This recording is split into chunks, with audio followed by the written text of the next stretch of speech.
Hello and welcome. You're listening to the Priestess podcast. I'm your host, Julie Parker. Join me and some of the world's most inspiring priestesses, mystics, spiritual leaders, activists, and lightworkers as we talk all things divine, goddess culture, feminist spirituality, and soulful business. We do it every second of every day, even when we are sleeping. Breathe. We breathe in and out, in and out. And likely, unless we're having difficulties doing so, we don't even think about it very much when we do. Can our breath and breathing serve a greater purpose, however, than just keeping us alive? Is it connected to our spiritual and divine selves and be something we can access for deeper healing, spiritual connection, and connection to our highest self? My guest on the Priestess podcast today, Christabel Zamor, is a resounding yes to all of that and so much more when it comes to the power of our breath.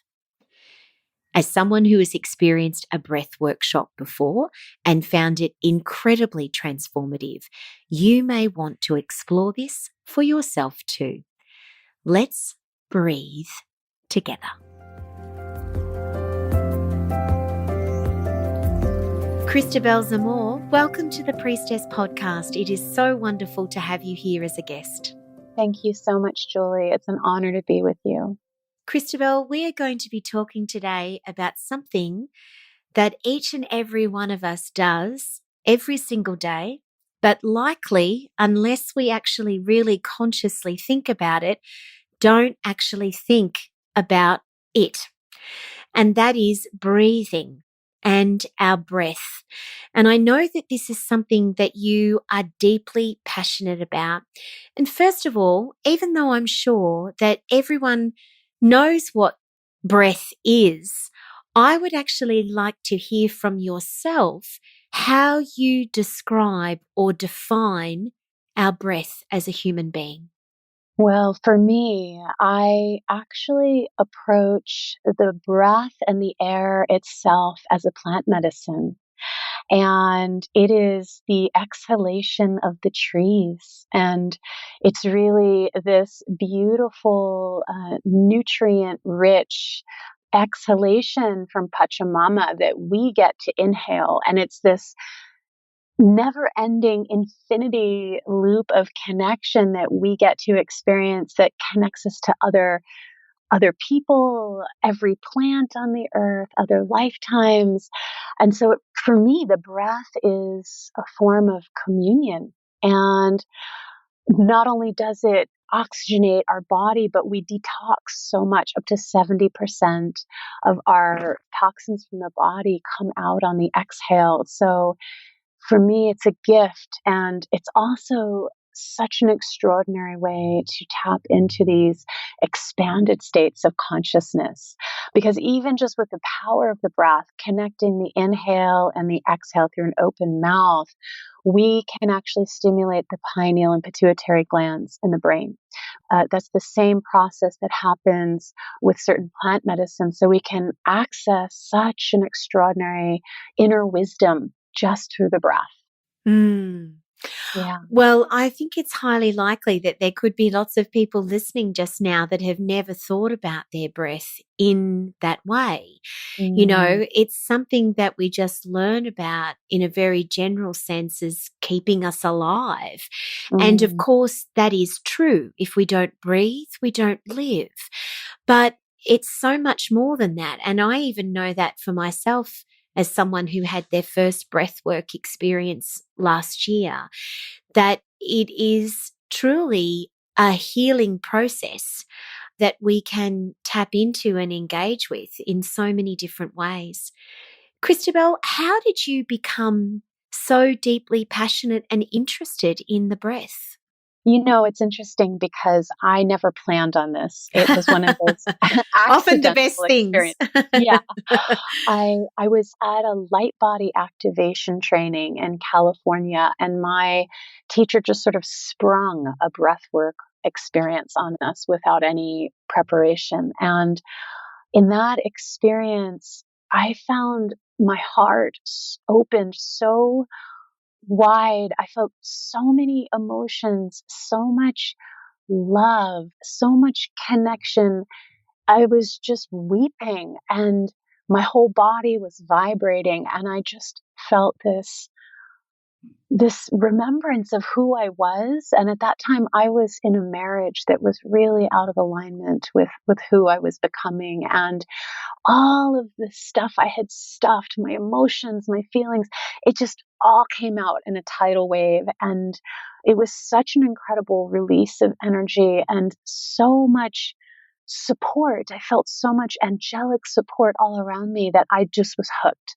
I felt Mm. like after that experience, any opportunity I could take, I took a workshop, and eventually I went through complete trainings, and I just still couldn't get enough.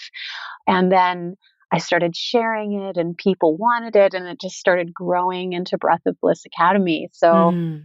it's been about 8 years now, and it's my passion and my joy to empower facilitators to, yeah, really step forward as oracles. Because for me, the act of creating a ceremonial space for this communion with the divine, it's an oracular art that we're remembering within how to use that breath to open the channels that connect heaven to earth through our bodies.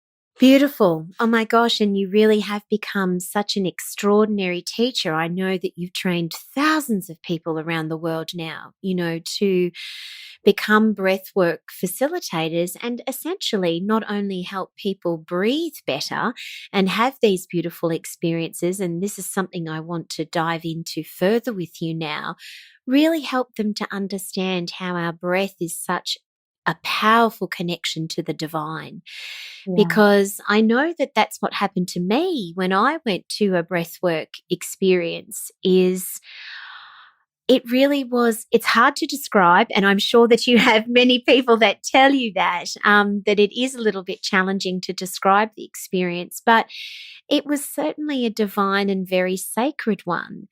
And is that something that you necessarily knew when you first started on this journey, that it was going to be a way for people to help them not just learn to breathe with more passion and intensity and calmness as well, but also that it would allow them to open up more sacredness and a spiritual path in their life?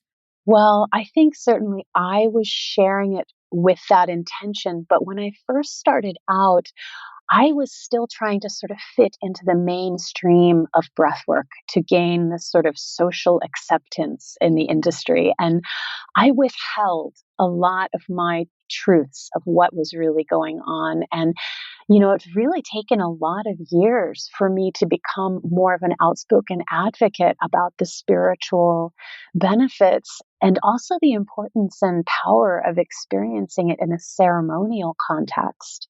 So, yeah, absolutely. Now that is the number one reason that I'm on this path. It's just an extension of my own prayer field. And my hope is that it inspires everybody who comes to these events to remember their sovereign divinity, that they are imbued with the holiness of simply being alive. They are good and they are pure. They are free. They can be sovereign creators in their lives. They can birth new worlds into being, through the power of their heart and their love. And then they can transmute, the densities and the distortions they might be carrying from, sometimes even other lifetimes that aren't even of this era in their life. The breath has this tremendous power to unify our hearts and our minds, Mm. especially. I just want to add that too. You might know, I have busy mind, for those who have a lot of Mm. challenges their minds or any kind of inner critics and diminishing voices, the breath quiets and it really creates an open, empty space to visit with the sacred mystery. And I love that anyone from any belief system can come to it and have their completely unique experience. One person might have a visitation with Mother Mary, someone else might see a Pleiadian archangel, someone else might simply feel flooding of love in their body and just that infinite comforting, mothering love. It's different for everybody. Yeah, absolutely. And I think that was certainly what I saw happen at the breathwork experience that I went to as well, is that for some people, being taken through that journey seemed to be an enormous release for them. For others, it was just simply a lovely, calming, beautiful experience. Others, as you mentioned, had particular guides and, spirits come to them. So, Christabel, share with us a little bit, if you can, if someone went to a breath workshop, a breathwork facilitation workshop, what is it that is going to unfold for them? Well, that's a really big question because every breathwork modality is different. And I think it's really important before going to any gathering really to do a little research on the facilitator and the modality. With Breath of Bliss, we actually don't have workshops. We just have ceremonies. And so, if you were to come to one of our gatherings, you would first of all, walking into the space, you would probably notice a giant altar in the center of the space, a space of beauty, maybe with flowers, sacred statuary, oracle cards. Likely there would be a circle of pillows. You might go sit down and be greeted by what we call angels, which are our assistants for the ceremony. And then we begin with deep attunement of the breath. So simply breathing, letting the gaze go around the circle with each person, just dropping into their body and beginning to connect with the sensations in the body of the breath. It's a bit of a meditation. And after that, we move into an intention setting because I found that creating a space at the beginning of a ceremony for an intention really defines the experience oftentimes that people have in the ceremony. So we do the intention setting. Everyone has a movement, a sound, and a word that they share. And then we have a Dharma talk about whatever the theme is. And a lot of ecstatic dance generally follows after that, just to open up the breath and the pathways of energy in the body. Then we have a heart share practice where two people generally meet, oftentimes total strangers, but have this opportunity to breathe together and to have a share that melts away the armoring around the heart. And then only after all of that pre-paving, we lie down for an hour-long breath journey. And generally there's music, there's spoken word, everyone's eyes are closed, their mouths are open, and they're allowing their inner guidance to regulate the speed of the breath. The faster you breathe with the open mouth, the bigger the experience is generally, or the slower, the more soothing. And that's really beautiful because it allows you to be at choice. So if you're wanting to create a much bigger experience of release, you might take faster, fuller breaths. A more gentle would be slower. And we also encourage people to move their bodies because that just really releases the energy. So while they're breathing, they might be making sound and moving. And all kinds of things can happen in that ceremony. As you know, I'm sure. Yeah. There might be sounds of emotional release, crying. For some people, it's the first time they've given themselves permission to cry in years. It's so touching. All kinds of inner insights and wisdoms may arise, emotions. And then we generally close with a sharing circle, the very end, little integration grounding practice. Thank you so much for sharing that with us. And I really do appreciate, of course, that you can only share what you do as a breathwork facilitator. But I wanted to be able to give people a bit of an inside peek into what an experience of this might be, especially because they might be listening to this and thinking, well, I breathe, but I'm not so sure I've got, spirit guides or things like that, coming to me. It is an experience of having someone guide you through a particular way of breathing. And I know for me, I went into it with a very, very open heart and wasn't necessarily expecting anything in particular. I just wanted to be open to the experience. And I also didn't call anything in particular. I just wanted to see what would come to me. And I certainly did experience, quite a significant emotional release, which came as quite a surprise to me. And I'm not sure whether you can recall the name of this, Christabel, but I was one of those people, and their beautiful breathwork facilitator warned me about this. I experienced a lot of movement in my hands while I was breathing. And I'm trying to remember the particular name that she gave that. She said that often that was something that can happen when we start to breathe, that our hands begin to move a lot. And I experienced that quite significantly. Yes, that's called tetany. Ah. So, yes. So tetany is a really common experience for those who are brand new to breath work. What it feels like is a tingling, a vibrating, a numbing, a cramping. Can happen in the hands, the jaw, the legs, different parts of the body. And it's completely safe. And that's, I think, the most important thing for people to know at the outset is nothing's wrong. They're totally safe, and that the experience will go away by the end of the session. And essentially, tetany is stress releasing from the cells of the body. And one of my dear friends, Richard Bach, the founder of quantum light breath, which is another modality, shared that tetany can actually stop. It can actually completely cease in a single exhalation if you allow yourself to feel the one emotion that you're pushing away. Mm.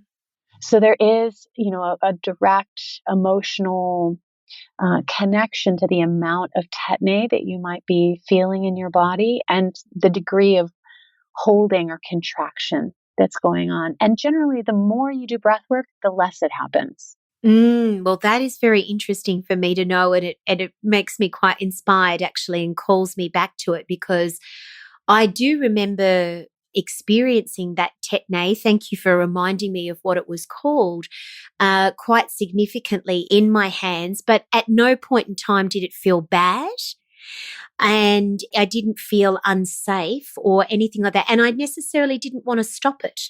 Like I actually felt like when it was happening that, as you were describing before, it did feel like a release of some kind. And of course, we know that anything that we can do as humans to release negative stresses and thoughts and feelings and embodiments from us is only going to make us lighter and more able to fully tap into who we're meant to be.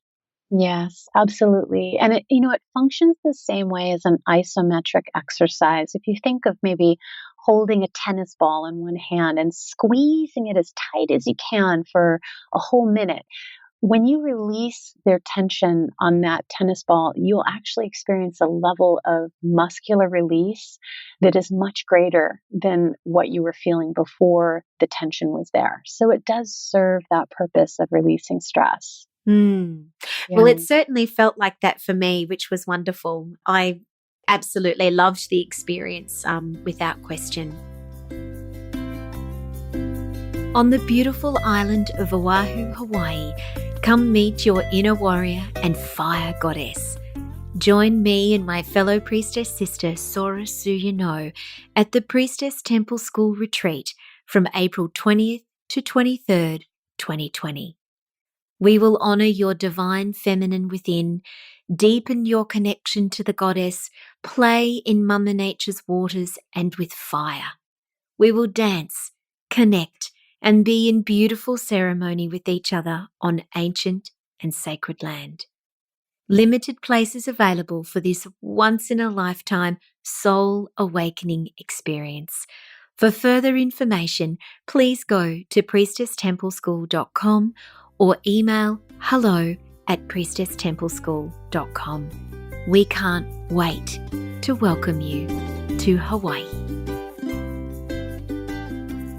Christabel, let's talk a little bit more about breath and breathing and the spiritual aspects of breath work, because it sounds like for you, slowly over years, as you've come into your own sovereign power, you've really found a place in sharing more about breath work from that position of its ability to help us spiritually transform. So, how do you think we can do that through our breath? What is the pathway or the opening that you think our breath gives us to that? Well, when it comes down to it, for me, divinity is love. And being able to approach ourselves and others with unconditional love is pretty much the most spiritual act I've found on the planet. And so I feel like so much of our lives, at least for me, there is resistance and a contraction that actually has its origins in infancy. Oftentimes, when we're born, the very first thing that can happen is the baby is, if it's a hospital birth, swung upside down, slapped on the bottom, and there's a contraction. So the first breath is imprinted, coupled with a contraction in the whole body, which can lead over the years into an adulthood into this tightening of the body. So the more we can release that tightening and let go of the habit of holding our breath when we're afraid, the more we open to feel, that peace and that love. And I think there's very specific brain chemistry that is involved in these feelings of divinity and spiritual awakening. And breathwork has been shown on a scientific level to create changes in the behavior of the amygdala, which is basically the bottom of your skull. Go in a little bit, it's down there in the bottom. We tend to have these foggy, difficult memories of our lives, things that were harder to feel. They're stored back there. And when we do this circular connected breath, the amygdala starts communicating with the insula in the center of our brain, which is our emotional processing center. And then that starts having a conversation with our neocortex, like our reasoning center, our higher self. So all of a sudden, we're starting to be able to create this whole brain awakening where we can reframe and re-understand the things that might have been the hardest for us, the things that have created the greatest sense of separation from each other, from the divine. It all comes together in these euphoric revelations of oneness. And really, it's just that open mouth breath without a pause that allows this to happen. So I just love this practice because I feel like anyone can do it. And honestly, you don't have to go to a workshop or a ceremony. You can do it at home and really create this kind of experience for yourself. Absolutely. And I know that you have resources on your website which will guide people to help them to do that. So, Christabel, I know that one of the things that you're now doing is you are training breathwork facilitators all around the world. What is your fervent hope in relation to the power of breath and helping that reach as many people as you can? Oh, wow. Well, my wish is really to empower as many visionaries as possible to step up and to trust their inner calling, to become these oracles and these channels, to start valuing their own intuitive guidance about their own gifts. We each have gifts, we each have all these sacred contracts in our lives that have given us all these experiences and challenges. And once we can make sense of that and really articulate these gems, there's so much suffering in the world that can be alleviated. And so my hope is that, there are thousands upon thousands of these facilitators going out there and attuning to themselves as bridges between heaven and earth so they can empower everyone else to do the same. Because, once we truly start awakening to the miracle of being alive. That, Julie, when you came out of the breathwork, you probably felt like this miraculous sensation of aliveness. I did. Yeah. I absolutely did. And I felt about 10 years younger and about 10 kilos lighter. Yes. Like a couple of hours later, you are 100% correct. I floated out of that workshop, floated. I really did. I felt like a cellular renewal of some kind. I genuinely did. And I think the world's hungry for that. I mean, the world is Yes. starving for spiritual connection right now. And what I love about breathwork is it puts you in your own position of sovereignty to create that for yourself. You don't need to buy something or go somewhere. You can actually start self-sourcing this euphoric feeling of aliveness from within yourself. And that in and of itself is a very, very powerful and incredible thing, Christabel, because so many times we have people trying to sell us things and, get us to sign up for things and all that sort of stuff that takes us away from the absolute fundamental knowing that we are our own greatest wisdom source. And that everything that we need is with us. It doesn't mean, of course, we can't journey with others and we can't learn from others. Of course we can. And we can invest in ourselves in beautiful ways. But you're absolutely right. It is a powerful practice for that, because I remember walking away from the experience feeling stronger and more connected to myself than I had in a long time, which is very powerful. Christabel, would you be able to share with everyone, if they are looking to begin exploring how they can become more consciously connected to their breath, what is it that you would recommend that they do to start down that path? Well, I think the easiest thing to do is just to start watching your breath. It's this extraordinary daily awareness practice, maybe even setting your phone to give you a little alert 5 times a day to remind you to watch your breath, which means basically just tracking the length of the inhale and the exhale and extending them, and just starting to make your everyday life almost like a little moving meditation where the breath becomes this sort of symphony background. And that's the easiest thing to do to become aware of the breath. And especially in moments of contraction and stress, because there's a direct connection to fear, anxiety, and anger, and then the cessation of the breath. So the best thing you can do in those everyday moments of a trigger is to pause and truly just flood your body with oxygen. Yes, and that makes so much sense, doesn't it? Because you are 100% right. Whenever we do feel any level of fear or stress or anxiety or tension, without even necessarily realizing it, one of the first things that begins to shut down, or actually even shuts down almost instantly, is our breath. Yes. We hold it and contract it, and then all that does, of course, is to make us feel worse.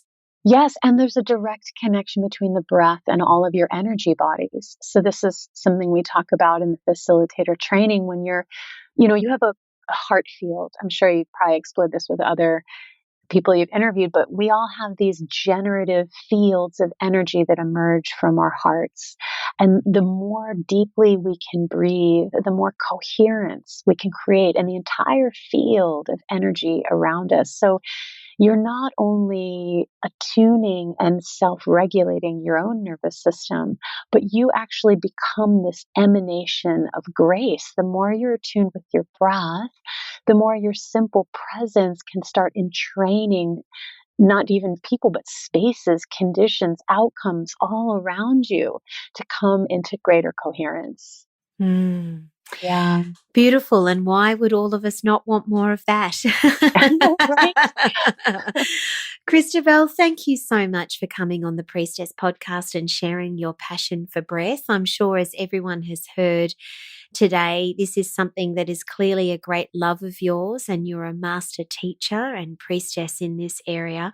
It was certainly something for me that I found to be really life-changing, and I know that it's something that I'll definitely do again. Thank you for being with us. Thank you so much. Everyone, if you would like to learn more about Christabel's incredible global work, please go to juliesuzanneparker.com/Christabel Zamor.